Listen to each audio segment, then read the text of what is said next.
کا وجود کتنا زیادہ ضروری ہے۔ مکتب کیا کرتے ہیں، مدرسے کیا کرتے ہیں؟ مدرسے آپ کے اور آپ کے بچوں کے ایمان کا تحفظ کرتے ہیں۔ مکتب آپ کے اور آپ کے بچوں کے ایمان کا تحفظ کرنے کا ذریعہ بنتے ہیں۔ جو بچہ مکتب کے اندر پڑھتا ہے، جو بچی مکتب کے اندر پڑھتی ہے، انشاءاللہ شیطان اس کے ایمان کو ڈاوا ڈول نہیں کر سکتا ہے، اور شیطان کے مکر و فریب سے وہ انسان بچ سکتا ہے۔ اس کا اندازہ آپ ایک واقعے سے لگا سکتے ہیں کہ مکتب کس طریقے سے بچوں کے ایمان کا تحفظ کرتا ہے۔ حضرت مولانا خلیل الرحمان سجاد نعمانی دامت برکاتہم فرماتے ہیں کہ سن 2002 کے اندر جب گجرات کے اندر دنگا فساد ہوا تو حضرت فرماتے ہیں کہ ہم بھی 1-2 ٹرک لے کر کے گئے سامان کا، تو ہمیں کچھ لوگوں نے کہا کہ آپ ادھر جانے کے بجائے ادھر چلے جائیے۔ حضرت نے فرمایا کہ نہیں، ادھر کچھ ضرور بات ہوگی، ہم ادھر ہی سامان لے کر کے چلتے ہیں۔ حضرت فرماتے ہیں کہ جب ہم وہاں پر پہنچے تو ہم نے دیکھا کہ وہاں پر ایک اسٹیج لگا ہوا ہے اور اس پر کچھ لوگ سامان دے رہے ہیں، اور وہ لوگوں کے کانوں میں کچھ کہہ بھی رہے ہیں، لوگ ان کی باتوں کو تسلیم کر رہے ہیں، اور جو سامان وہ دے رہے ہیں اس کو وہ اپنی ضرورت کے لیے لے بھی رہے ہیں۔ حضرت فرماتے ہیں کہ اچانک وہاں پر انہوں نے ایک بچے کو بلایا اور اس بچے کے کان میں کچھ کہا، تو وہ بچہ زور سے کہنے لگا، نہیں خدا کی قسم یہ نہیں ہو سکتا ہے، نہیں خدا کی قسم یہ نہیں ہو سکتا ہے، نہیں خدا کی قسم یہ نہیں ہو سکتا ہے۔ حضرت نے فرمایا کہ ضرور کوئی معاملہ ہے، اس کی جانچ پڑتال کرنی چاہیے۔ حضرت نے اس بچے کو اپنے پاس بلایا تو وہ بچہ ڈرنے لگا، سہمنے لگا۔ حضرت نے فرمایا کہ بیٹا ڈرنے کی کوئی بات نہیں ہے، صحیح سے بتاؤ تمہارے ساتھ کیا واقعہ پیش آیا ہے۔ تو وہ بچہ کہنے لگا کہ حضرت یہ عیسائی مشنری کے لوگ ہیں، اور جب انہوں نے اپنا سامان دینے کے لیے مجھے اپنے پاس میں بلایا تو انہوں نے میرے کان میں ایک بات کہی، میں نے اس بات کا انکار کیا۔ حضرت نے فرمایا کیا کہا؟ تو وہ بچہ کہنے لگا کہ حضرت انہوں نے مجھ سے کہا کہ ہم پوری زندگی بھر تیرا اور تیری ماں کا خرچہ اٹھانے کے لیے تیار ہیں، لیکن تو صرف ایک مرتبہ کلمہ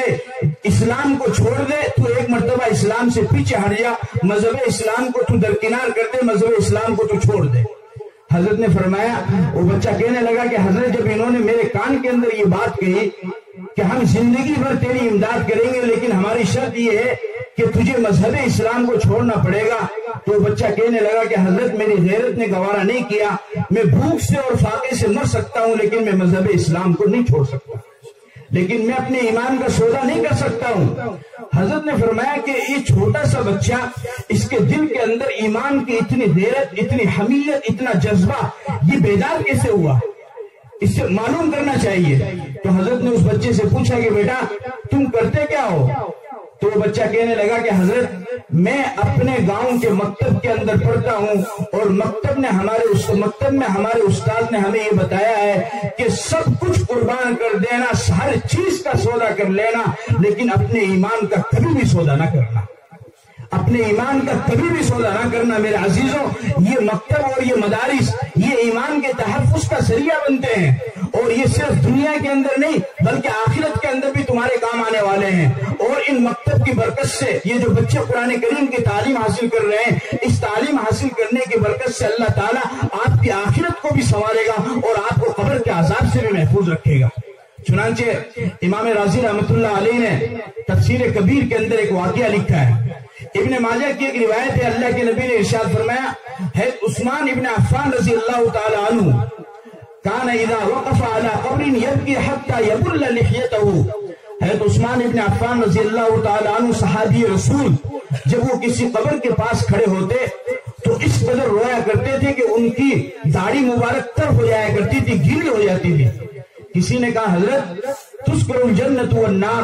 لا تبکی وتبکی من ھذا، آپ کے سامنے جنت کا تذکرہ کیا جاتا ہے، اس کی نعمتوں کا تذکرہ کیا جاتا ہے، آپ کے سامنے جہنم کا تذکرہ کیا جاتا ہے، لیکن آپ کبھی اس کی وجہ سے نہیں روئے، اور جب قبر کا عذاب کا تذکرہ آپ کے سامنے کیا جاتا ہے تو آپ کی آنکھوں سے آنسو جاری ہو جاتے ہیں۔ اس کی وجہ کیا ہے؟ عثمان ابن عفان رضی اللہ تعالیٰ عنہ نے فرمایا اس کی وجہ یہ ہے کہ میں نے اپنے پاک پیغمبر محمد رسول اللہ صلی اللہ علیہ وسلم کو یہ ارشاد فرماتے ہوئے سنا ان القبر اول منزل من منازل الاخرہ فمن نجا بعده ایسر منه وان لم ينج منه فما بعده اشد منه۔ عثمان بن عفان فرماتے ہیں کہ آپ علیہ الصلوۃ والسلام نے فرمایا آخرت کی منزلوں میں سب سے زیادہ خطرناک منزل وہ قبر کی منزل ہے۔ اگر کوئی انسان قبر کی منزل سے پار ہو گیا تو وہ آخرت کی ساری منزلوں کو پار کر جائے گا، لیکن اگر کوئی انسان قبر کی منزل کے اندر پکڑا گیا تو پھر آخرت کی باقی منزلوں کو پار کرنا اس کے لیے بڑا مشکل ہو جائے گا۔ اسی وجہ سے آپ علیہ الصلوۃ والسلام دعا کیا کرتے تھے ربنا آتنا فی الدنیا حسنہ وفی الآخرۃ حسنہ وقنا عذاب النار وقنا عذاب القبر، کہ اللہ قبر کے عذاب سے ہماری حفاظت فرما۔ حدیث کے اندر آتا ہے آپ علیہ الصلوۃ والسلام نے فرمایا کہ جب مردے کو قبر کے اندر دفن کیا جاتا ہے اور وہ گنہگار ہوتا ہے تو فرشتے اس کو قبر کے اندر سزا دیتے ہیں تو وہ چیختا ہے، مشرق میں وہ چیختا ہے تو مغرب میں اس کی چیخ سنائی دیتی ہے۔ اور آپ علیہ الصلوۃ والسلام نے فرمایا کہ قبر کے اندر مردے کو اتنا خطرناک عذاب ہوتا ہے کہ میری امت کے لوگوں اگر مجھے اس بات کا خوف نہ ہوتا کہ تم کہیں اپنے مردوں کو دفنانا نہ چھوڑ دو تو میں تمہیں قبر کے مردوں کی آواز کو سناتا، لیکن مجھے اس بات کا خوف ہے کہ کہیں تم اپنے مردوں کو دفنانا نہ چھوڑ دو، اس وجہ سے تم مردے کی آواز کو نہیں سن سکتے ہو۔ لیکن بڑا خطرناک عذاب قبر کے اندر انسان کو ہوتا ہے اگر اس کے اعمال برے ہیں۔ لیکن یہ جو سلسلہ چل رہا ہے اور جس عظیم الشان جلسے کے اندر ہم بیٹھے ہوئے ہیں اور یہ جو مکتب چل رہا ہے، اس مکتب کی اہمیت کو میں آپ کے سامنے بیان کرنے کے لیے آپ کو بتا رہا ہوں کہ کس طریقے سے اس مکتب کی برکت سے اور اس مکتب میں دی جانے والی تعلیم کی برکت سے اور اس قرآن کریم کی تعلیم کی برکت سے اللہ تعالیٰ قبر کے عذاب سے انسان کو محفوظ کرتے ہیں۔ امام راضی رحمۃ اللہ علیہ فرماتے ہیں کہ حضرت عیسیٰ علیہ السلام ایک دفعہ ایک قبرستان میں ایک قبر کے پاس سے گزرے۔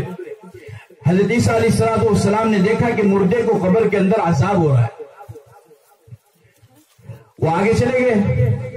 چند سالوں کے بعد میں پھر جب دوبارہ ادھر سے